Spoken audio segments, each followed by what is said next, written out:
Welcome to the Efficiency Committee's coverage of the Roll2Play Store Championship. I'm Grant. I'm Donovan Glidden, and this is going to be the finals we're looking at. Grant was coming into this as the 2nd seed, and So. Donesh was the 4th seed during this. And looks like we have Grant playing Andromeda, and Donesh is playing HB Engineering the Future. This is my Andromeda connection deck that I've been running for quite a while. It's mostly just resources and lots of money to get a lot of money and then get a lockdown going. Now, did you play Donesh in the actual Swiss rounds at all? Did you know anything about this deck, or were you going in kind of blind? I went in pretty much blind. I mean, it's HB. I can make a few pretty safe assumptions that it's sands and 3 for 2s. The ice is kind of a mystery. It could go either big or small. I don't really know until I start seeing a lot of it. Okay. Is there any other kind of things you think about while going into HB matches? Not really. I want to get a lot of money early so I can keep their assets off the board, because if they get a bunch of Eves and Adonis going, it's really hard to come back from that, because you have just no option of keeping them poor anymore. It just becomes a straight R&D game at that point. You just have to get to them before they do. Right. Now it looks like Donesh is going to leave R&D open on this one. What do you think's going on in what's going on in your head when you see that asset played by itself? Well, when I see the asset played by itself, especially as an Andromeda player, I'm assuming he's probably trying to sneak one out, or he's trying to get me to waste time. The good thing I have here is I have a Desperado, and I believe I saw a Dirty Laundry in my hand, so it's likely that I'm going to check that, just to keep him honest, because if that's Vitruvius or a beta test, that can really put you behind early if you let them sneak one out. I would love to hit R&D with it, but you've got to do safe and check it. It looks like we're probably looking at either an Eve or an Adonis campaign. Probably an Eve is most likely, because I don't think you trash it here. If it's an Eve, you do not trash it. If it's an Adonis, yeah, just go ahead and hit it. Right. Because if they res the Adonis, I mean, they're pretty much straight even again already. If there is the Eve, they're down for a bit, and as long as they don't defend it, you can get to it and make them waste some money. Right. Unfortunately, it looks like you didn't get the check R&D on that first turn. Yeah. And then he will lock it up before you get a chance.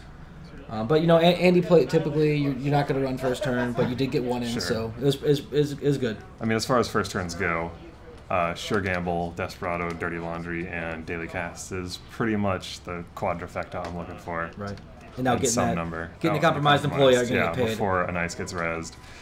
This was unfortunate. Hitting the Fenris just straight off the bat, losing the Sentry Breaker. Yeah, the big Fem is tough. Especially against HB, because you know they're running probably a toll booth or two.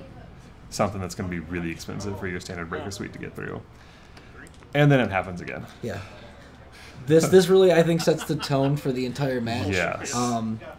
You're on turn 2 and you have a max hand size of 3. Yeah. So your options are limited during your turn. You're not looking at 5 cards anymore. Yeah, especially as a criminal where I want to keep some economy and some options in my hand.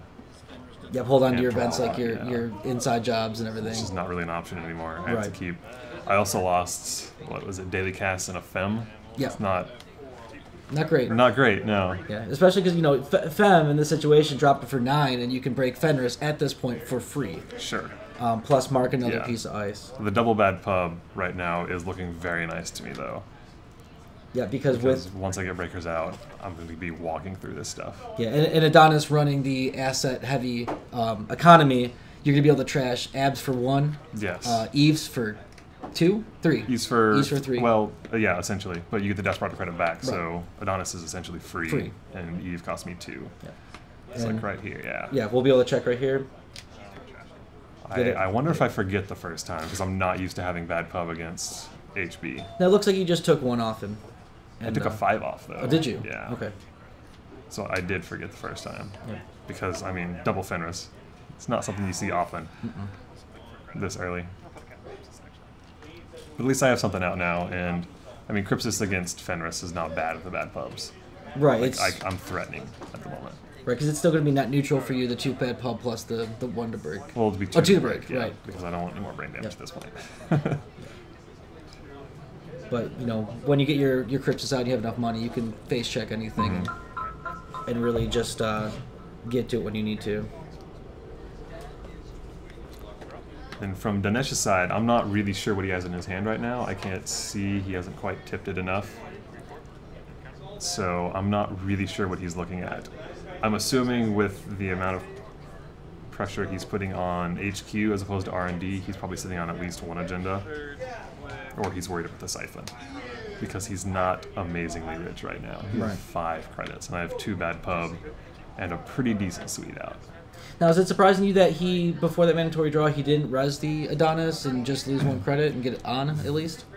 He might have jumped to the conclusion that I'm free trashing Adonis before I got to it, because I think it might be this turn or the next that I actually finally catch on to the fact that I can... Oh, and then getting the KD out right now is amazing. Yeah. Because now I've got my engine going that I'll be using for the rest of the game. So... At that point, without putting a piece of ice in front of it, he'll be paying 1 to make me lose a click, which is not a terrible trade, depending on what's in his hand. But he's going to cover it now, and now it's much more dangerous for me to get in there. Is this kind of where it dawned on you that you really should have got it with the bad pub before? Because now that he's protecting it, I mean, protecting Adonis, you do normally do if you can spare it, which, especially with this HBID, you can spare just the 1 click for 1 credit, and then it's covered. Yeah, it can be totally just useless ice, but it's still a free action for you. But it could be a useless ice or it could be a Heimdall. I don't know. Now, having watched this match before, I think everyone will notice as we go through, you kind of get into like a tempo of just first click draw, do a couple things, and then finish your turn with 3 cards. Is that kind of how you typically handle having brain damage? Do you always make sure you draw first, or? That's normally how I typically run this deck once I get KD out. Is that I want to keep going through my deck to find my more impactful event cards, like the shutdowns and the inside jobs, so I'm always constantly threatening. I want to keep KD clicking every turn, so I constantly have an income source, and then keep the pressure up by hitting them somewhere that's not costing me... It's costing me little enough to be offset by the KD, but it's an impactful run still. Right. So he lays out another remote, and you're going to go check that. And not sure what that is. If you said you couldn't trash it. It might have been an Adonis, which could have been the realization that I've got 2 bad pubs that is not just good for running central servers, but I can start trashing these assets with it, which he's going to res this one, I think. Yeah, and now it's going to dawn on me that I need to start getting rid of this, because he's still not rich. And it looks like you said at about... Like 11, maybe? Maybe, yeah. Which is not a fortune for an HP Fats Advanced deck, because you're looking at least 8 to score something out, which might happen right here. Yes. Yep. Sand gets turned on. And Sand gets turned on, and then he's paying 2, and then at this point, that ice is not getting rezzed, I assume. He's getting the Gila out, which will be very good for his economy going forward, because it turns that install click into 4 credits instead of 3. Now him being poor, this is where you basically just start trashing all over his economy. I think you go in for the Sand.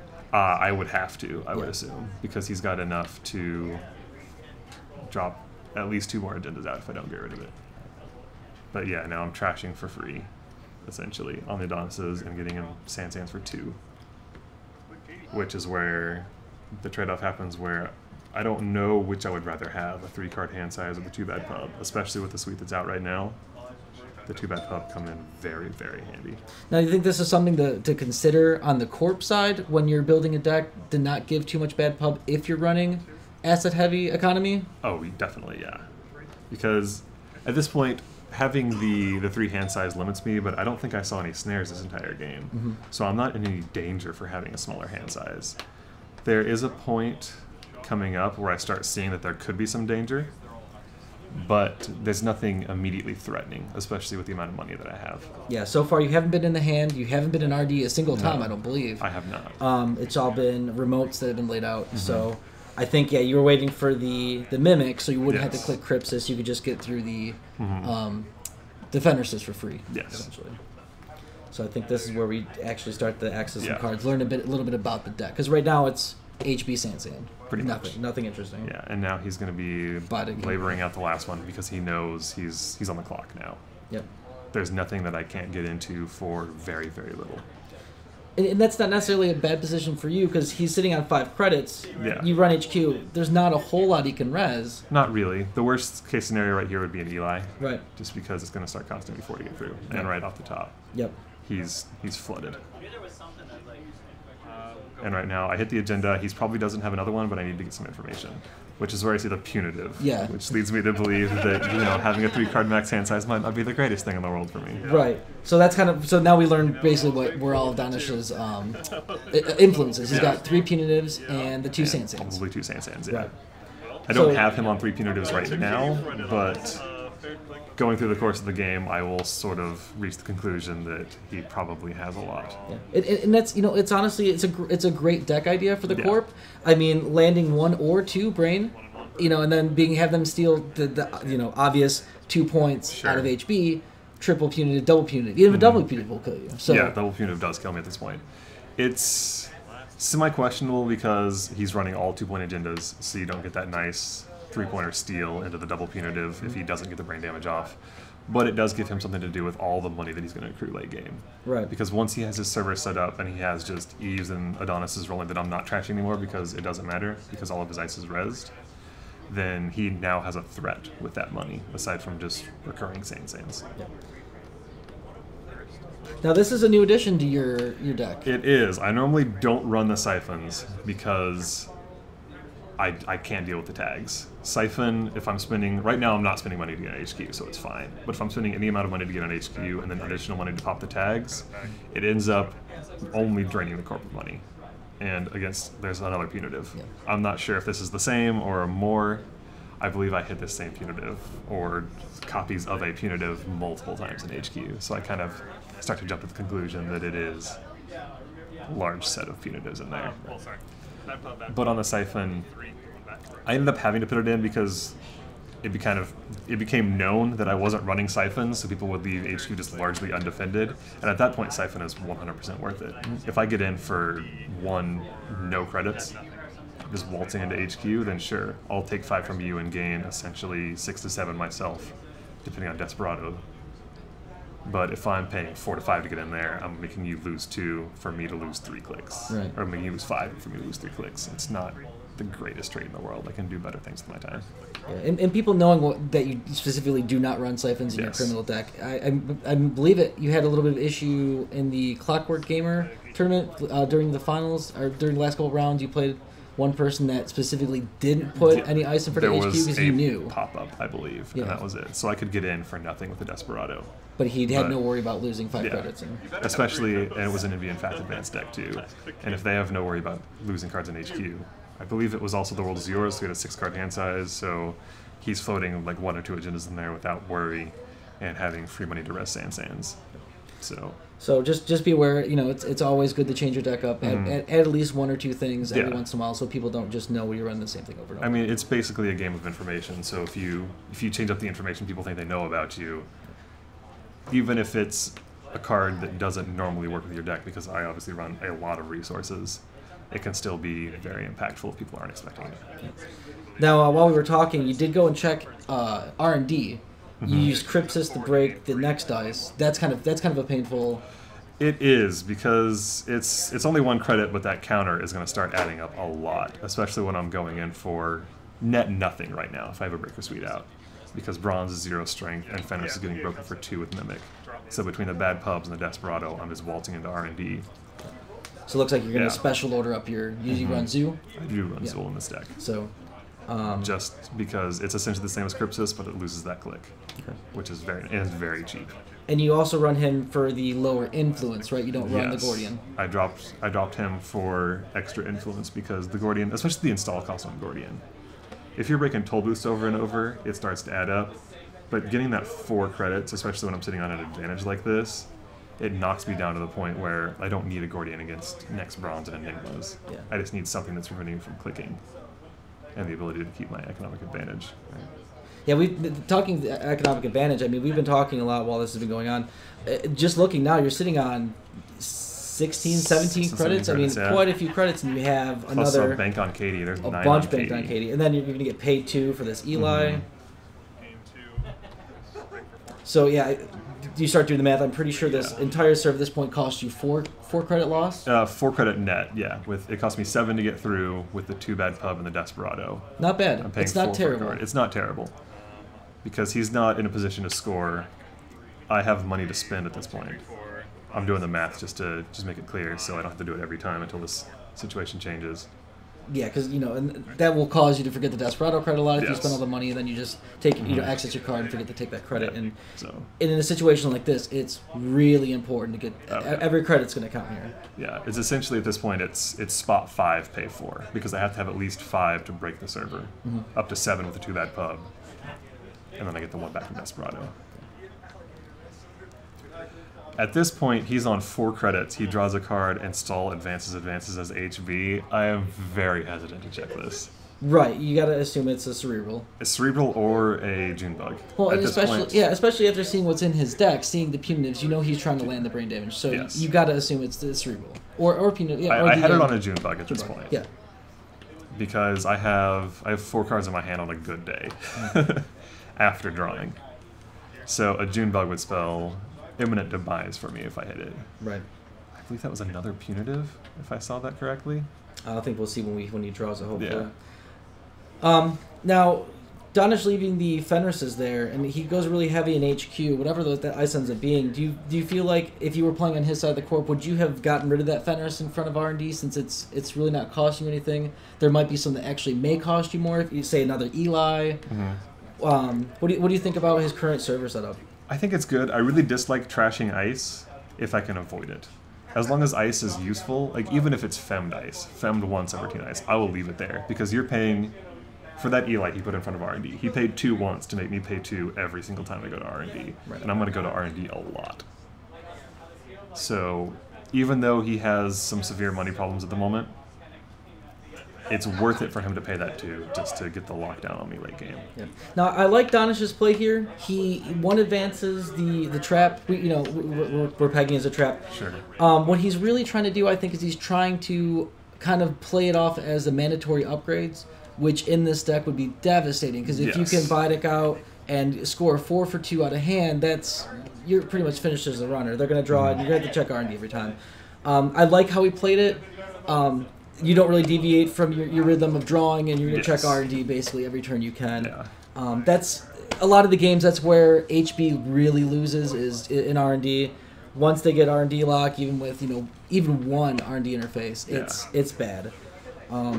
I pitched the sneak door here because it's essentially the R&D game at this point. I don't think he has them in his hand. If he does, he doesn't really have the money to score them. I'm at I would say semi-comfortable lead. I'm ahead. We're at essentially the same break point, though, because he's at 3 points, I'm at 4 points. He's running a lot of 2-pointers. We both need 2 more to win. Yeah, you got to take 4 cards out of HB, no matter what. Well, sometimes more if you pull both at once. Yeah. And that's unfortunate. The 2 healers, Yep. But right now, I'm checking HQ just to make him waste some money. Because I know he's probably sitting on some. I just want him to blow some money, I get some compromise credits, and I go back to R&D a lot. And I believe this is where he does flip quite a big one. Yeah, no res, so I'm thinking I'm just going to waltz in here. And this is a click 2, so you're safe against any of the 2.0s. Sure. Worst case scenario, you can click through and save yourself. And speaking of 2.0s. Yeah. Heimdall. Yeah. So again, more brain damage. Sure. This is honestly not a bad trade for him, though. He's paying 11 to make me pay, what is it, 8? It pretty much bankrupts you. Yeah, it bankrupts me, and there's no money on Katie right now. So he's turning off my aggression for a couple turns. Because I think at this point, he's kind of assumed the trap is not going to work. Most of the times when I see something get drop advance, and then slow advanced after that, I'm not going to go for it. Yeah, it's most likely not going to be. Yeah, you cannot hit traps that are 3 advanced. If you hit them with 2 advancements, they're manageable for the most part. I mean, they're devastating and can kill you. But the 3 advanced traps, it's just over the top good. Yeah. Yep. At this point, I have him on multiple punitives, so. And having shutdown in hand, like we were talking about before, that three hand size limit does limit you having all those events, like the emergency shutdowns went up. But thankfully, you had one. Yes. It was a good pitch on the sneak door beta, so. I had to pitch the sneak garbage guy that didn't have the MU for it right. at this point. Like, I need to keep the fairy out in case I hit like a random devastating EG or something, because I don't want to lose programs at this point. Yeah. Now, we've had the conversation before. What is your opinion on the daily cast? I love daily casts. It's one of my favorite cards. Now, what is it exactly that you like it as compared to just playing a straight econ, card like a Sure Gambler or a? I think what I talked about is just using the easy marks. Easy mark, I believe, yeah. Well, I already used Sure Gambles, and I already used Dirty Laundry. So the options at this point for more straight econ cards, at least until the newer stuff comes out that's been previewed, is Easy Mark, Daily Casts. I don't really think there's another one that's just straight economy like that. It's just either gain credits or pay credits to gain credits. Daily Casts is one better than Sure Gamble Net. You get 5 instead of 4, but it's over 4 turns, which is good and bad. Because I get more substantial economy out of it, but I have to wait for it. I don't mind waiting for it though, because it staggers my aggression. It prevents me from just going all in one turn and then having like 3 turns of build up. I get the slow tick where I'm slowly gaining money and being able to keep my aggression up from kind of the functional drip economy. Yeah. Now, I do want to point out real quick, we were talking over it. Donesh did make a really good play here. He was really credit poor. He laid out another server. I assume you just kind of assumed it was more economy, another Adonis, another Eve, but having the shipment from Sansan in his deck. So actually, I think we'd have to look at his deck list. He can't be running the 3 punitives and the 2 Sansan. So he's probably got 2 punitives maybe. Probably shipment 2. from Sansan and 2 Sansans. Yeah. Just a great play though. The court looks poor. Use a runner. They'll put something down. You're not going to go check it. No, especially with the money he has. If he had to advance that, he would be on 1 credit right now, which I would be fine with. Having the 3 credits still puts him in danger of doing that again. So now I have to be much more aggressive on checking those remotes. Right now, I'm digging like mad for as mad as I can with a 3-card hand size for an R&D interface. Because even though I'm only paying 4, I can't keep paying 4 for 1 card. Right. It's just not enough. And you run 2 copies. Of R&D interface, yes. Yep. Now this is going to be interesting coming up. We all talked about it after the game. He lays his Jackson out open, and he'll use it a lot. He's on this pretty much same clock that I am. He's drawing 2 and then clicking Gila hands, whereas I'm drawing 1, clicking Katie, and then doing a couple things. For the most part, if he can, he's clicking Jackson and then installing cards to get the 1 credit. Just hopefully he's not discarding as much. So I kind of lose track of how many cards he actually ends up pitching into archives. Here's the second siphon, which comes in very nicely here. Because I need to keep him below 6 credits at this point. Yeah, because the server is Eli, Heimdall, and then Fenris. He will lose his entire credit pool. Yeah. But you will kick tags because just looking at the sheer amount of resources, Katie and the compromised employee, you just cannot lose that. With the res state as it is, the compromise can go, but he's not going to go for the compromise. He's going to take out Katie. Right. I do not want to lose Katie at this point. Right.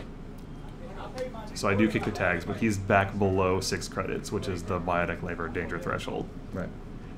And that's why he was drawing so frantically. Is he was at that 7. He's going to Jackson try to get a 3 for 2. Hopefully keep you at HQ or the 1 in 5 chance you draw 1. And then he'd score it out and win because he's at 5 points right now. Yes. There are not that many 3 for 2s left. I believe I have 2 of them, and he has 2 of them. So he's looking for 2 cards. I think he's looking for one of his ABTs. Yes, probably so.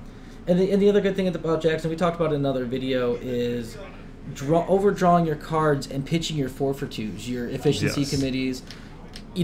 As much as we love the card, just it's hard sometimes to get that 4 for 2 out. Laying it on a Sansan without advancing and then having the triple advance it, it's just not the easiest thing to do. Yeah, it'll be slightly easier for this deck to do than other decks because he has stuff like the Fenris, and then I believe we find out this trap is a Cerebral Overrider. So he has other threats, but without cards like Snare or Edge of World that you can just drop and are a threat on their own unadvanced, it's hard to drop out that 4 for 2 on a Sansan and keep it there for a turn. Yep. So I think now we're just going to watch this play out for a little bit. You'll see that he's going to just keep drawing with Jackson. I mean, if you look now, his discard, his archives is much bigger than his R&D. This is something that I'm going to realize in the next couple turns, is that he's Jacksoning more than once a turn now. He's digging hard for stuff. And he's pitching more cards than I realize because he's only installing 1 of the 3 that he draws a turn. So there are a lot that are going into archives. HQ right now is not really appealing to me because it's 4 for 1 card, and I've seen the punitives, I think, I've run HQ, like 5 or 6 times at this point, and seen punitive 5 of those times, and then scored the 1 on the second turn. So it's going to be one of these times he either Jackson's cards back into R&D, or he flips and almost knocks his R&D deck over because it's so small that I'm like, oh, okay, there's something else going on here that I'm missing. I think what actually happens is he installs another remote. He has to move the Jackson. He's going so far horizontal. And you were like, is that Jackson still in play? Yeah. And then you look over at archives. Yeah, can't let him have the... No. Oh, the Sand. Yeah. Yep. Because at that point he needs 2 more credits. And Sand is active with an agenda. So if I leave that there for 1 more turn, it's just going to be over for me. Right now I'm in the terrible situation that I have 4 points and he has 5 points. I have to stop him from getting anything else or I lose. Which is dangerous. I got really focused in this game on R&D and keeping my engine going with a 3-card hand, but I missed a couple things, like the bad pub early on trashing the assets and the ever-increasing archive stack, of which I don't know, but there are about 12 face-down cards over there right now. There are a ton. There are way more than I'm expecting. And this is his first Jackson. He hasn't even had one out in sacrifice yet. He has not. So there could be a threat for even more. If he gets a second Jackson out there, then he's going to protect 6 cards. Which is all of the agendas left in his deck at this point, I think. Right. Now this is something before this tournament you and I talked about maybe not playing it. Yeah. Because of the 2 influence costs. But here it basically locks in this win for you. Yeah, because now the threshold, he was at... What does he have? 8 credits there? Probably. Maybe 9? Yeah. He was well above the threshold for biotic score. Yeah. The source puts him at biotic Sand or double biotic, which is very hard to do and also is costing him 10 credits now. So I've at least bought myself another turn of trying to figure out how I'm going to get in here. Right. And that is when you mentioned right now what he does, he looks through his archives and that actually tips you off to how many face downs he has. Yeah. And interesting enough, we won't get to see it, but the card in front of archives is a Janus. Is it now? Yes, it is a Janus. I think you run it one time and he's at like 14 credits. He was so close to actually being able to res it, but he told us after the game that it was a Janus. That would have been... It would have been rough. I've been sitting on the ferry for Janet. I mean, not specifically for Giannis, but for Ichi, and incidentally, it works on Giannis as well. Right. But it's still, what is that, 6 for ferry to break? It's 6. And then I'm not going back there for a long time. No. Not without something else or a lot of money. Yeah. And we actually see you pitch your inside jobs too, so even after he ditches them or whatever, you can't even inside job. At this point, the inside jobs are not really paying for themselves because I'm inside jobbing Eli, so I'm paying 2 and a card of the 3 cards that I have in my hand, and then I have to draw back up because I don't have him not on snares at this point. Yeah. I would assume there would be at least 1 snare in this deck. So if I hit that snare with 2 cards in my hand, I'm just done. Yeah. It's so actually, I have to run the 3. It is actually something a couple people in our meta play is snares in HB to lock up Sand. A really good play when you res the Sand and you use it. Usually people will start building up and trying to go get it. We have a couple players who actually, when they finish resing Sand and score the first one, they'll just lay a snare on it and say, do you want to come trash Sand? You're going to take 3 credits, a tag, and pay 5. Sure. Or 3 cards, 3 cards, which is essentially 3 clicks at that point. You have to draw back up. It's a great play. Yeah. It's devastating. It's hard to work around, but it's a thing. Plus in HB, it punishes that early aggression that people get on you. If they hit a snare early before dropping their breakers, you can remove a lot of breakers that are 1-ofs, and just remove that threat and reduce them to clicking through or just not being able to get through. Yeah, because the 2 best HB cards for early game aggression are going to be Victor and Eli. Their res cost is very low. Yes. They're very hard to break even if you have the breaker, and if you don't, you're going to waste entire turns just doing one thing. Yes. Especially I like Victor because of the 2.0 double click. It's E3 proof. Yes. I was playing yesterday, and I was playing against a runner that had E3, and it did a lot of work because they were trying to do the whole click, pay for subroutines. They did it through Eli and a couple other cards like Itchy. But the 2.0s with that double click is a really good counter to E3, even though in our meta we've seen it kind of drop off where not many people run it past the big box game. And then here I finally check archives. I had to get enough money for the source to make sure I could pay for the agendas first, and get through whatever possibly could be there. But the source was the game-winning play. I mean, he was almost guaranteed sitting on the win there. It's almost a foregone conclusion that he's sitting on at least one biotic labor here. So putting out the source forces him into having both the money and the second biotic labor to play them out, which requires him to have 10 credits, which he hits once in the game. Yeah, I mean, with the big deciding factors of this game, let's go over them. First of all, taking the 2 brain damage was huge. Not only did it make you get into like a weird tempo where you kind of missed a couple triggers, like being able to trash the assets for cheap, not checking archives when you probably should have. Not nearly soon enough. But on that flip side, it helped you trash assets once you did. Yeah. I mean, it kept Donesh poor. He, like you said, barely had over 11 credits more than once in the game when you shut down that Heimdall. That's it. It's the first big thing. The second big thing was when you went into HQ, I think you only go one time. No, you don't go one time. You go multiple times, but you were productive. And then once you kept seeing nothing but the punitives, you stop, and then you just basically get an R&D lock. You get to see R&D at least once a turn. Yeah. So he doesn't get to actually draw any of his... No, he's sitting on probably 1. It might be a 4 for 2, so he's not scoring it out, and it's not worth me going to check. And then basically the source is what really put the deciding factor for making it just so hard for the Corp to score that 7th point in HB Fast Advance with the Sand was gone. He'd already used, I think, 2 biotic labor, so we actually talked to him after the game, and when he popped the Jackson, he was actually trying to get... Yeah, he shuffles back in a Sand and a biotic labor and a... Maybe a face-down card, I think. Right, and there was actually enough points in archives for you to still win. So what the Corp was basically playing is, well, he hasn't checked archives yet. Sure. So I'm just going to... And then in doing so, he tipped his hand and actually made me check archives, because when he picked up that stack and I saw that many face-down cards, I realized that I hadn't been trashing all the assets he was throwing out. He was just ditching face-down cards. Ditching face-down cards, right. So it was a great game. Oh, very great game. Definitely the ones who stuck around and watched it enjoyed it, and we hope you did too.